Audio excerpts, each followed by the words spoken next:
Hi friends, నేను మీ బుసిగొండ సందీప్ని. 40,000 subscribe చేరుకున్న తరుణంలో సబ్స్క్రైబర్స్ అందరికీ ప్రత్యేక ధన్యవాదాలు.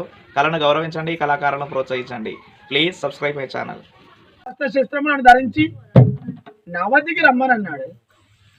మా గురువుకి ఏమైనా ఆపద వచ్చారా? అతని పైకి ఎవరైనా దండెత్తి వచ్చారా? ఎవరైనా యుద్ధానికి వచ్చారా?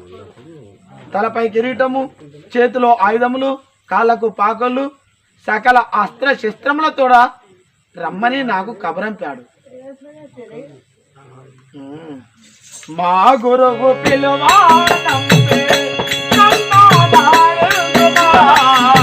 మా గురువు పిలువా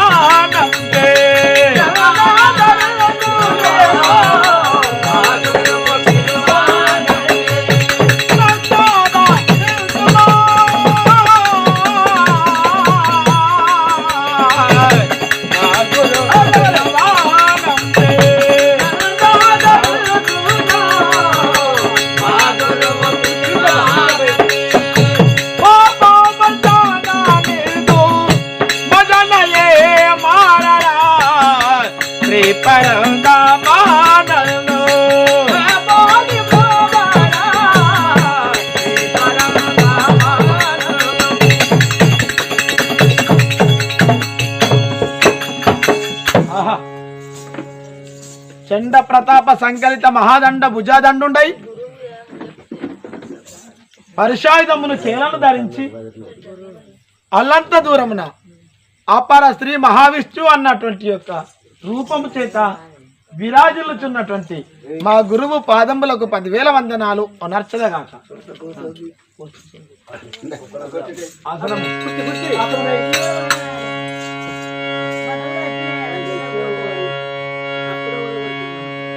అందుకనే చూడండి, మమ్మల్ని అయితేనేమో చాలీలో చెప్పుకున్నాను, తెలంగాణ చెప్పుకున్నానే మమ్మల్ని మీరు మంచి శ్రద్ధలు చెప్పుకున్నారు. స్వామి ఓం గురుభ్యో నమః.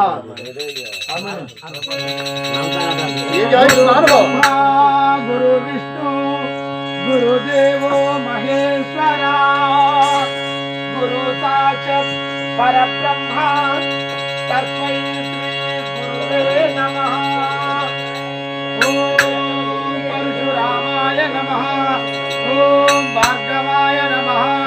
ఓం రఘురామాయ నమః. దండము స్వామి మీకు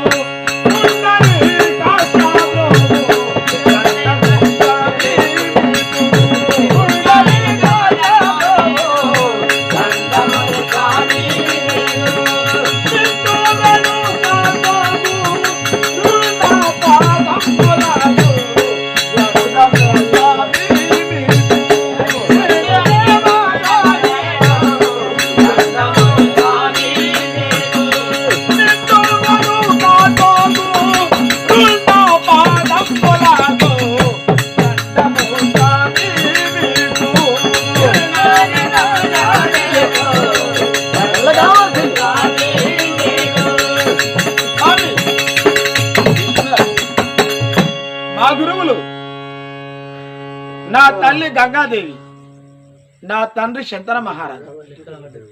నన్ను కని నా తల్లి నా తండ్రి శంతన మహారాజు చేతిలో పెట్టి దేవలోకం వెళ్ళిపోయేది మాయమై. అప్పుడు నన్ను 5 సంవత్సరాల పిల్లవాణ్ణి చేసి నా తండ్రి తెచ్చి నీ చేతిలో పెడితే నన్ను పెంచి పెద్ద చేసి నాకు విద్యాబుద్ధులు, నాకు జ్ఞానము, గురు ఉపదేశము చేసినటువంటి వారు మీరు. అవును, సత్యముగా నాకు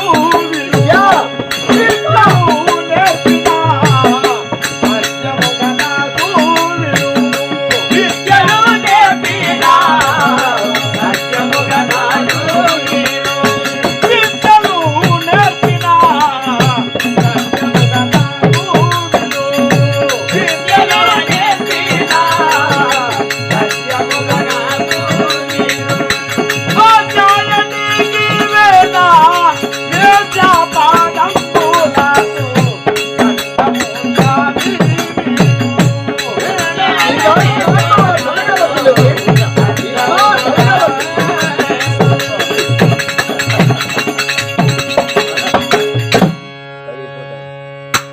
విలువిద్యలు నేర్పి జ్ఞానమును బోధించి నాకు తెలివి చదువు బుద్ధి ఇవన్నీ నేర్పినటువంటి వారు.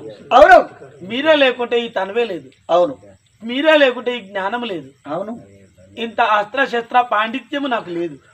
అటువంటి మీ పాదములకు, మీ అరుణ సుమ పాదములకు 10,000 వందనములు ఆచరించిన మీ రుణము మిగువాడు కాదు ఈ భీష్ముడు. ఎచ్చట ఎక్కడ చిరసగినటువంటి ఈ గాంగేయుడు మీ విశ్వరక్షణకై, మీ పరిరక్షణకై, మీ ఆశ్రమ రక్షణకై, మీ తనువు రక్షణకై సర్వదా సహస్రద శతసహస్రద అన్ని విధముల యావజ్జీవము నీ ఆజ్ఞబద్ధుడనే ఉందునని నీ పాదాల సాక్షిగా ప్రణమిల్లుతున్నాను. దీర్ఘాయుష్మాన్ భవ ప్రియ శిష్య భీష్మ. చల్లగా వర్ధిల్లు. స్వామి భీష్మ. కార్తవీర్యార్జునుని మూర్తి మహిమార్చిన కార్తవీర్యార్జునుని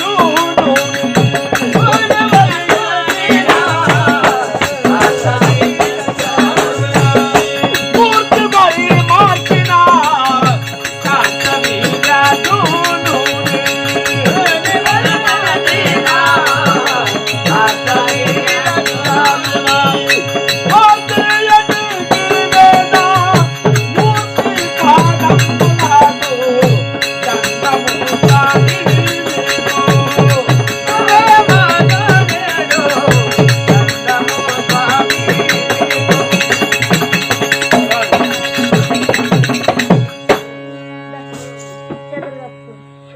మీ హోమధేను అయినటువంటి ఆ సురభి అనే హోమధేనువును అపహరించుకొని వెళ్ళినందుకు చెరనిడిని మదంబడగ చేసిన అర్జుని వేజు చేతులను నరికి భుజా విజృంభణమున కాడు వేర్చిన జమదగ్నికి ఆ కార్తవీరి అర్జున్ని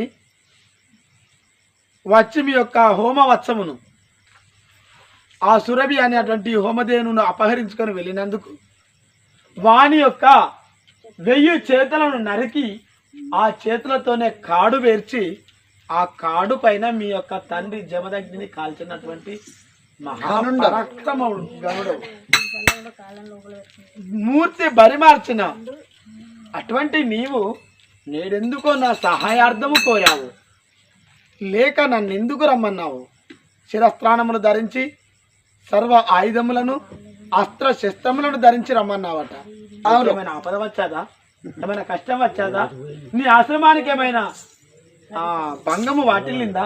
లేదు. ఎవడన్నా దుర్మార్గుడు వచ్చి మీ ఆశ్రమాన్ని నాశనం చేశాడా? కాదు. మీ ఆశ్రమ ప్రాంతాన్ని అపహరించాడా? ఏ దుర్మార్గుడు, ఏ నీచుడు, ఎవడు వాడు? శత్రువా, మిత్రువా, శాపగ్రస్తుడా? స్వామి మన దాక్ష మీరెందు జనుచున్నారు మన దాక్ష మీరెందు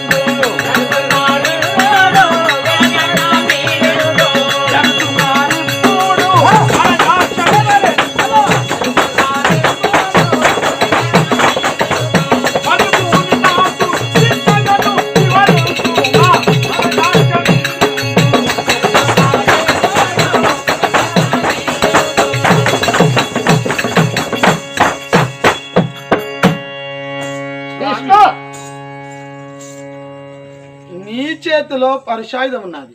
అవును. గండ్రగొడ్డని నువ్వు పట్టుకున్నావు, ఆయుధములను ధరించావు. నన్ను ఆయుధములతో రమ్మన్నావు. ఇంతకు నన్ను ఎందుకు రమ్మన్నావు? ఈ బాణాలు ఎందుకు పట్టుకురమ్మన్నావు? దీనితో పనేమిటి? సెలవీయండి స్వామి. నీ క్షేమం అరసి నా ప్రియ శిష్యుండవని, సకల నీతి ధర్మశాస్త్రాలు చదివిన భక్తవని, ధర్మ విధేయుండవు, సత్యశీలుండవని నీకొక విషయాన్ని విన్నవించుకోవడానికే నేను ఇక్కడికి పిలిపించాను భీష్మ. చెప్పండి. మనుదేశ కులదీప మనుదేశ కులదీప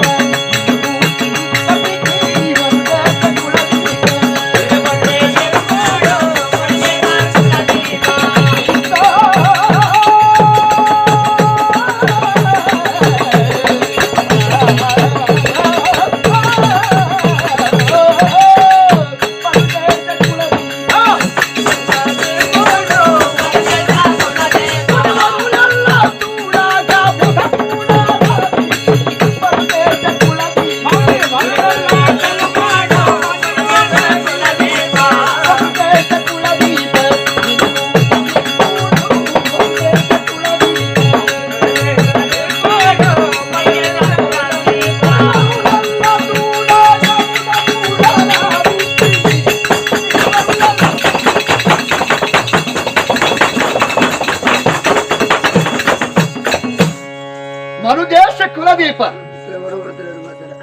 ఒక సత్యవంతుడు, ఒక ధర్మాత్ముడు, ఒక నీతి కోవిదుడు, సకల నీతి ధర్మశాస్త్రాలు తెలిసినటువంటి ధర్మనీతుడు. నీకొక్క విషయాన్ని చెప్పగూర్చి ఇక్కడికి ఈ మౌనివరుడు ఈ పరిసర ప్రాంతంలో ఉన్నటువంటి మహామేధావుల కూర్చి ఇక్కడికి నీకు ఒక విషయాన్ని తెలుసుకోవడానికి ఇక్కడికి రావించాను. మౌని వరులందరూ చెప్పారు. అవును, భీష్ముడు అధర్మవర్తి అయి అన్యాయ ప్రవర్తి అయి తప్పులు చేస్తున్నాడని మునులందరూ చెప్పితే విని ఇక్కడికి పిలిపించాను. నా శిష్యుడు నేను విద్యాబుద్ధులు నేర్పితే నేర్చుకున్నటువంటి భీష్ముడు ఈ అధర్మం ఎందుకు చేస్తున్నాడో విచారించాలని విచారణ కొరకే ఇక్కడికి రప్పించాను. మునులు చెప్పగా నా మీద మునులు ఈ పరిసర ప్రాంతంలో ఉన్నటువంటి సప్తకోటి మనుష్యులు అన్యాయము ధర్మాన్ని తప్పి ఆ ధర్మానికి ఆచరణ లేకుండా అధర్మము చేస్తున్నాడు. అధర్మవర్తి అయినటువంటి భీష్ముడు అధర్మం చేస్తున్నాడని ఈ యొక్క అడవిలో ఉన్నటువంటి ఋషాదులంతా నీపై చెప్పగానే ఇక్కడికి వచ్చి పిలిపించాడు. నీ వద్ద విద్యాభ్యాసము నేర్చుకున్నటువంటి నీ శిష్యుడైన ఈ భీష్ముడు అధర్మ ప్రవర్తి అవుతాడా? నయందే నేరాము నయందే నేరాము మాయా కకలుమా నయందే నేరాము మాయా కకలుమా నయందే నేరాము మాయా కకలుమా నయందే నేరాము మాయా కకలుమా నయందే నేరాము ఈయడా నాకు చిత్తగను వివరించుమా నయందే నేరాము మాయా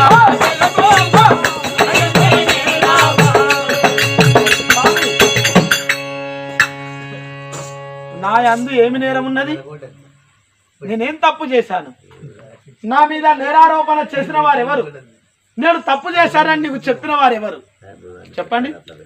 ఆ తప్పును నేను తప్పు చేసిందని నీకు చెప్పింది ఎవరు? నేను చేసిన తప్పేమిటి? నీ తప్పేంటో స్పష్టంగా చెప్తాను మీరు భీష్మ. చెప్పండి.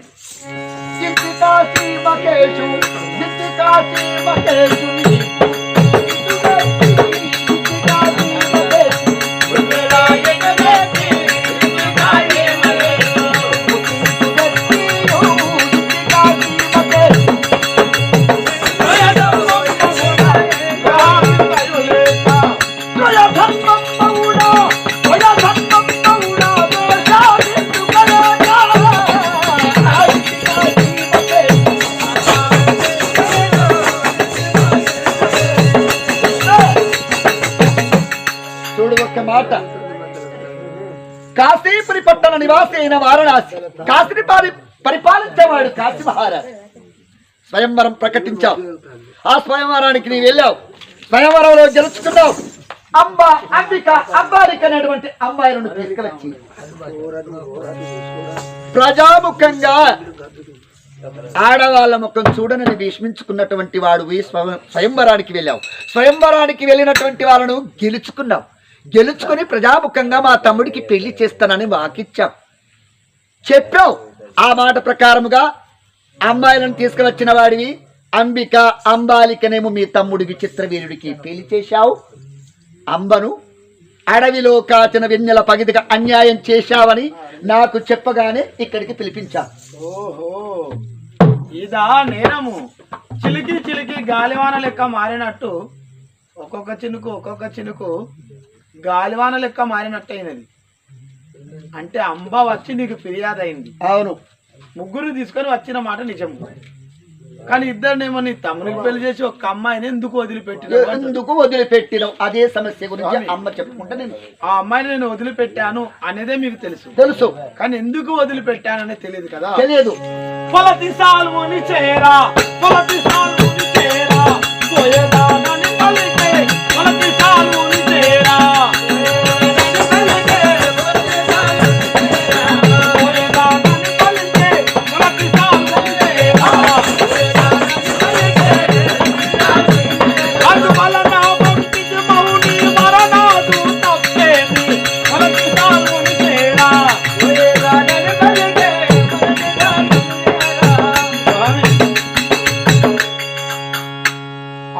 నేను ఊరికే వదిలిపెట్టలే.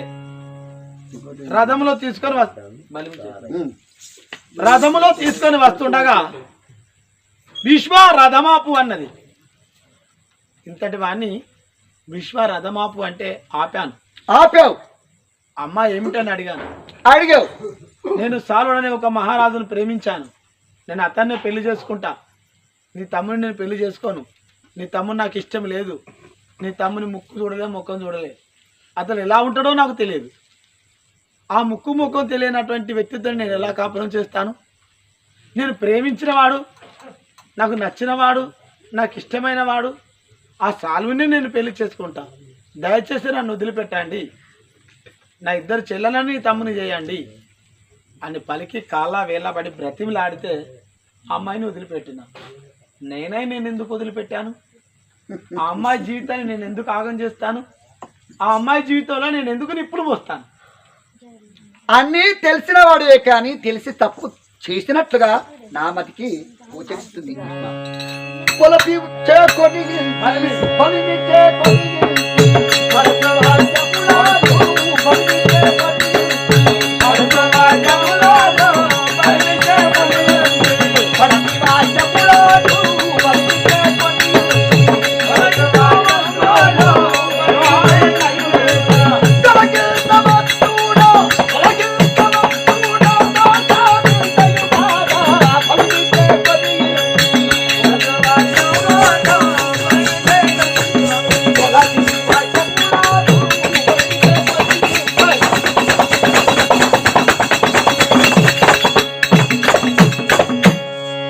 అమ్మాయి అన్నావు కదా, విడివిడి జ్ఞానంలో ఉంది.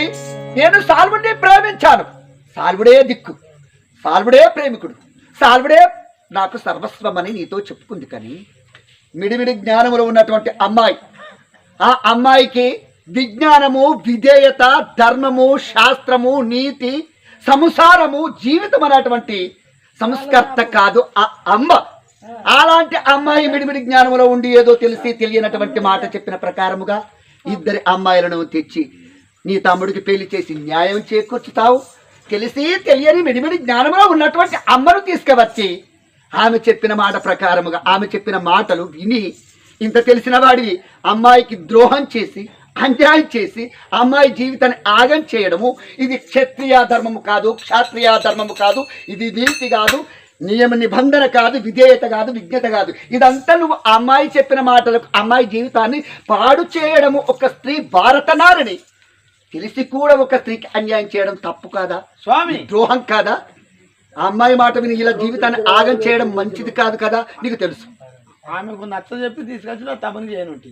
అవును, చెప్పిన మరి చెప్పినా కూడా వినకుంటే చెప్పి చేయించాలి. స్వామి పరమేశ మీరు నా కైలేని నేరాము, పరమేశ మీరు నా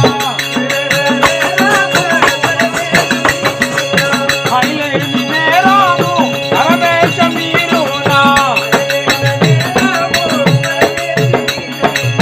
మరి మరి ఎంతోట మర్యాద నాదయ్యా, మరి మరి ఎంతోట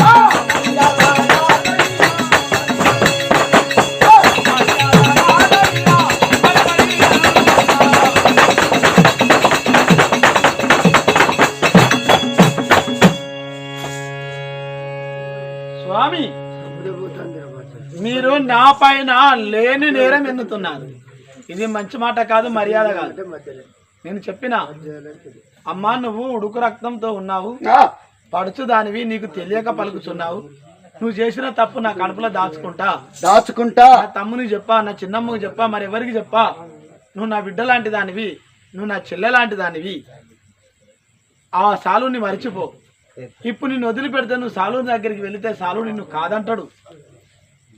తిరిగి వస్తే మళ్ళీ నా తమ్ముడు చేసుకోడు. నువ్వు ఎటుగాని దానివి అవుతావు. నా మాట విని నా సాలుని మర్చిపోయి నా వెంటరా నా తమ్ముని చేసుకో, నీ చెల్లెండ్లు ఇద్దరు చేసుకుంటాను, నువ్వు కూడా చేసుకొని ముగ్గురు సుఖంగా ఉంటుందని 100 విధాలు చెప్పిన, 1000 విధాలు చెప్పినా కూడా ఆ అమ్మాయి వినకుండా వెళ్ళిపోయింది. బుద్ధి కర్మానుసారిని. ఎవరి బుద్ధి వాళ్ళే. మన బుద్ధి చెడిపోతే కర్మ తప్పదంట. కర్మ తప్పదు. మన బుద్ధి చెడిపోయింది, కర్మ అనుభవించగా తప్పదు. అది నీకు తెలిసిన విషయం. నువ్వు నా మీద లేని నేరం పెడతాను. నీకు తెలిసినటువంటి చెయ్యని తప్పును నా తల మీద ఇస్తాను. చెయ్యని తప్పుడు నీ పైన మోపడం కాదు, నీవు స్వయంవరానికి పోవడము, అమ్మాయిల తీసుకురా. అయినా ఇవన్నీ నీకు తెలుసు భీష్మ. తీసుకువచ్చావు, పెళ్లి చేస్తానన్నావు, బాధ్యత వహించావు, తమ్ముడికి బాధ్యతగా పెళ్లి చేయవలసినటువంటి హక్కు చెక్కులు నీ